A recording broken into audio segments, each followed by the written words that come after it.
Kari yabyaye afite imyaka 13 gusa ubuzima buramukomerera cyane nyuma yo kugira akana Kagahungu nawe ubwo ari umwana ukeneye kurerwa. Byagenze bite kugira ngo Kari aterwe inda? Ese ubuzima bwe bwagenze gute? Ni gute ubuzima bwe yisanze bwamaze kwangirika? Niki yakoze nyuma? Ababyeyi babimufashijemo bate? Byagenze gute kugira ngo yange uruhinja yari yibyariye ubwe rwamuvuye mu nda arwange cyane bigeraho yumva ashaka kurujugunya? Nje nitwa Elodie, ntujye kure. Kari yari umwana w'umukobwa nk'abandi bose wari uhararanye n'akagahungu kitwaga Salim na Kari bakoraga akavuyo kenshi cyane. Baje gutera urugo rwari hafi yabo rw'abaturanyi, bamenagura ibirahure, binjira no mu kabari, bamenagura amayoga, basatura amateleviziyo yo muri kano kabari. Mbese iyi bare bayigize rwose nk'aharwaniye n'imbwa. Basataguye televiziyo ntacyo bibye, ariko byose barabyangije, kuva ku guhananura utubati twuzuyemo inzoga bakazimena. Ababyeyi ba Kari baje kwiyamwa. Iyi resitora iti mugomba kutwishyura rwose. Penelope mama wa Kari ababaye cyane ati mwana wanjye uri hotewe n'ibiki koko? Niki cyaguteye gukora kari akavuyo we na Kagahungu? Kari ati mama ndakwiyamye, mfite ubuzima bwanjye ngomba kwitwara uko nshaka. Kari yatangiye kwitwara nabi cyane, akanasoka akivumbura akajya hanze. Papa wakaza ati Kari ndukuri jya witwara neza, ntabwo ukwiye gusubiza mama wawe kuriya.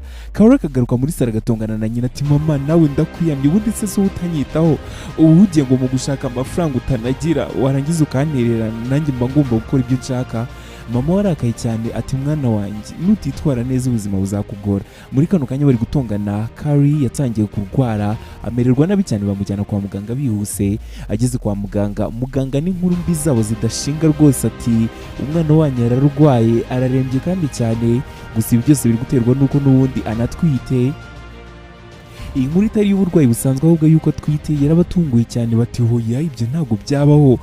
Kari akimara kumenya yataye umutwe agenda mu muhanda yarindagiye, atangira kwibuka kera cyane ubwo yabaga ari kumwe n'agahungu kitwaga Salim bakundanaga, ari nawe waje kumutera ino nda. Uyu mwana nawe yari umwana wo ku muhanda w'ubukene cyane utari no kugira icyo abafasha. Aka kanya muganga akimara kubibabwira nyine batangiye kubaho nabi. Uyu mwana w'umukobwa atangira kwitwara mu buryo bwo kwiheba cyane, ariko n'ubundi imico ye itari myiza na gato, n'ubundi ntavuge neza ntiyitware neza. Aka kanya ibitaro byamutegetse ko byategetse ababyeyi ba Kari yuko bazana uyu mwana w'umukobwa nawe akajya hamwe n'abandi bana b'abakobwa batewe inda bakiri batoya kugira ngo bafatanye kumwitaho. Iki kigo kukishyura nabyo ntabwo byari byoroshye, kwishyura uwo mwana w'umukobwa gutwitira imbere y'abandi bana bahuye ibibazo nk'ibye. Bana ba 12, 13 bose bagiye baterwa inda kuri iyi myaka mitoya.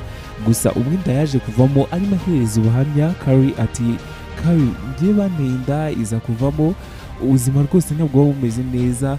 Kari yabaye hamwe n'abana b'abakobwa bari bafite ikibazo nk'iki, bakajya baganira kenshi gashoboka kugira ngo base n'abamushyira ku murongo. Mama wa Kari yamusuraga kenshi gashoboka kuri bino bitaro yari arimo. Kari uko iminsi yagiye itambuka, inda ye yakomeje kugenda ikura. Gusa yahoranaga agahinda atekereza ku buryo yakundaga kwiheraho ubuzima, bikamuyobera. Atekereza amahoteli yajyagamo, ukuntu yasohokanaga n'inshuti ze, agahinda kakamwica, yararaga adasinziriye rwose. Umubyeyi we akamubwira ati mwana wanjye mbabara n'ukuri wige kwihangana, ubuzima ni gutya buba bumeze, uba ugomba kubyakira. Mu gihe uhuye n'ikintu kitari cyiza ugomba kwihangana. Kari inda ye yakomeje kugenda ikura, agenda umwana amukurira mu nda. Kari wabanaga n'abo bakobwa babanaga muri kino kigo cyitaga kuri bano bana baba baratwaye inda bakiri batoya, bakomeje kugenda bafatanya mu buzima, bagateka bagasangira. Bamwe bari baranabyaye rwose bakagoma muri kino kigo kiri kubitaho mu buzima bwabo bwo mu mutwe. Gusa Kari nta n'umwe yigeze anezerwa ngo yumva arishimye. Yari atwite, ariko rero uko inda igenda ikomeza kuba nini agenda akarushaho kumwica. Yumvaga nk'umunsi umwe aziyahura.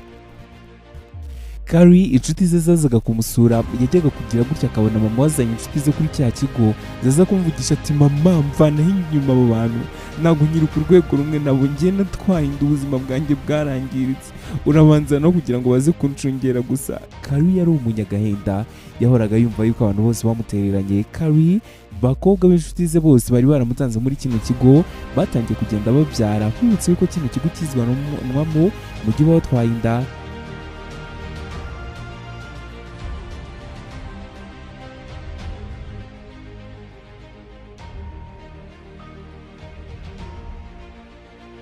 igihe kiza kugera inshuti ya Kari babanaga muri kino kigo irabyara ayiherekeza muri supermarket, banyura ku bandi bakobwa barahorera bati Yesu we mbega akana k'agashinzi ku myaka 13 gusa burasa aratwite cyangwa ni ubundi burwayi. Kari agahinda karamwishe ataha yababaye cyane, gusa agenda n'amaguru mu muhanda yataye umutwe. Mama yaje kumureba Kari yaraye mu muhanda ati mwana wanjye nugumya kwitwara gutyo rwose ibintu biri buze kuba biri gukurusha, uratwite ugomba kubyakira ukihangana nibura ukabanza ukabyara, ariko nukuri rekera aho ngaho kumva yuko isi irangiye mwana wanjye. Ugomba kwibuka yuko ibi urimo nanjye nabiciyemo, nakubyaye nkiri mutoya cyane kandi ndiho uri kubibona ko ubuzima bwanjye bumeze neza. Nawe rero wihangayika, hari n'abandi bantu benshi cyane, ntabwo ugiye gupfa, ntabwo isi irangiye, ubuzima bwawe burakomeje. Kari yakomeje kuguma aha ngaha igihe kiza no kugera rwose arabyara.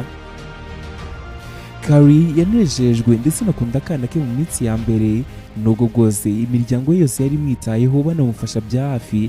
N'iki kigo Kari yabagamo yakunze umwana we cyane. Umwana we yari umwana mwiza cyane rwose unashyitse, utanamenya yuko yabyawe n'umwana w'imyaka 13. Byari ibintu bidasanzwe kandi bitangaje.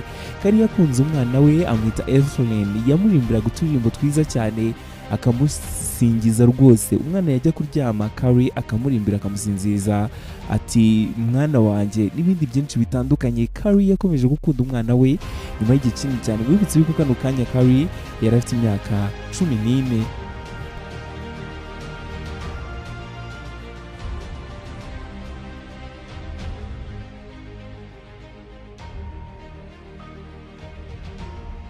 Kari ariko rero nubwo yari afite umwana yakundaga kureba amafoto ndetse n'amashusho y'inshuti ze zindi ahantu zasohokeye, akumva bimuteye ipfunwe, akumva afite agahinda. Kari yatangiye kurwara indwara yo kubanga umwana we bwite, akajya avuga ati nicuza n'icyatumye mbyara kino cyane iyo bakinkuramo.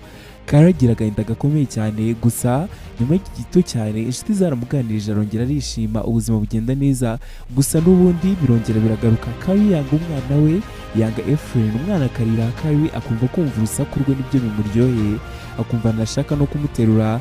Kari akavuga ati se muterure reka nyiyorere. Umwana wa Kari yaragiye aca mu bihe bitoroshye cyane, mu gihe kinini cyane adashaka kumwikoza.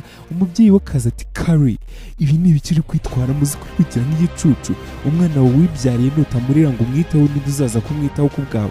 Kari ati njye kino cyane nifite imyaka mikeya, mfite inzozi zanjye ngomba gukurikirana mama, mvanaho uyu mwana ibintu byo kuzumbwira ngo ngomba kumwitaho, rwose ujye umbabarira. Akana hano ngaha nyuma y'agahinda kenshi cyane Kari yari afite n'ihungabana rikomeye cyane, umwana yakomeje kujya ararira, gusa mama we akaza akaba ari umuterura akamwitaho.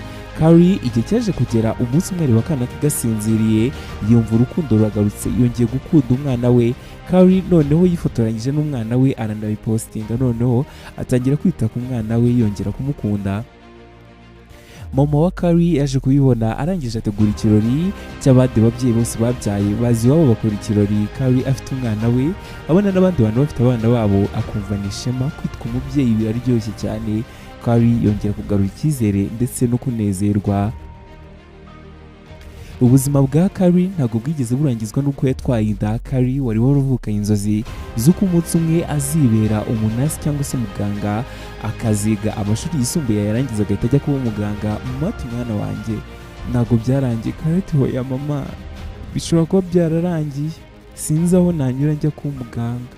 Mama ati hoya Kari waba muganga, inzozi zawe zose wazikomeza, uracyafite imyaka mikeya yawe Kari, ntabwo ubuzima bwawe burangiye, n'ibindi byose wabigeraho. Aha rero umwana Kari yatangiye kugira icyizere kuko agarura icyizere, gusa nyuma y'igihe gito cyane n'ubundi yongera gusa n'uwibura icyizere. Atangira kubona yuko umwana we yatumye ubuzima bwe buhinduka bukagenda nabi cyane. Kari yatangiye gutekereza ikintu azakora, atangira gutekereza igitekerezo kitari cyiza, gusa urukundo yakundaga umwana we rwakomeje kwiyongera. Kari umwana we yarira akaza akamubyinira akamubwira ati mwana wanjye ndagukunda, gusa nawe yari umwana w'imyaka 13 ukeneye kurerwa. Ibi byose yarabikoze, abikorera umwana we akamusinziriza, umwana yarira akamuhoza, cyane ko yari afite abantu benshi cyane biteguye kumufasha kugira ngo ubuzima bw'umwana bugende neza cyane. Kari yongeye gusubira kwiyitaho, arongera akusubira muri bwa buzima bwe bwa mbere. Ahangaha yaritunganyije asa neza asigira umwana. Ahangaha muri iki kigo kiba kibitaho, ajyana n'inshuti ze bajya gutembera. Bavuye gutembera Kari baragiye binjira muri bare baranywa barasangira, batangira gutekereza neza ikintu bashobora gukora. Kari mu nzira arimo agaruka yagiye kugera kuri cya kigo yasizeho umwana we, aratekereza ati reka nigendere sinzongera no kuhasubira ukundi, ndaza kujya gushaka icyo gukora. Kari yaraje afata akana karagaterura, arangije ahita yongera agasiga hasi arigendera. Kari yasezeye ahangaha arigendera ahita avuga ati muhamagare mama wanjye. Kari yaragiye amara iminsi yarawuriwe irengero, yarakuriyeho telefone, yarahunze, yarataye umwana kugira ngo yishyire ubuzima bwe ku murongo yongere ibere umukobwa. Gusa byamwanze mu nda, ahamagara mama, aramubwira ati mama umbabarire cyane ko nataye umwana wanjye, ndagukunda kandi nanjye Efrain ndamukunda, ubuhanga ndaza kugaruka, umwana wanjye ameze gute mama? Kari akimara guta umwana we muri oruferina, mama yaragiye aramufata amwitaho rwose. Ahangaha Kari yarahamagaye asaba imbabazi, avuga yuko ari buze kugaruka akita ku mwana we kandi asaba imbabazi mama we. Kari yaraje aterura umwana we, aranezerwa cyane, abona yuko kuba yata umwana we nta munezero ubirimo. Ubuzima bwa Kari bwarakomeje, atangira amasomo ndetse ariga, igihe kiza no kugera ubwo aba yarakuze akagera ku nzozi ze. Ndagushimiye ko wafashe umwanya wagakurikira ino filime nziza cyane yitwaga The Matero, ukaba wigizwagaho nanjye Eddie Kelodi. Mukomeze kugira byiza.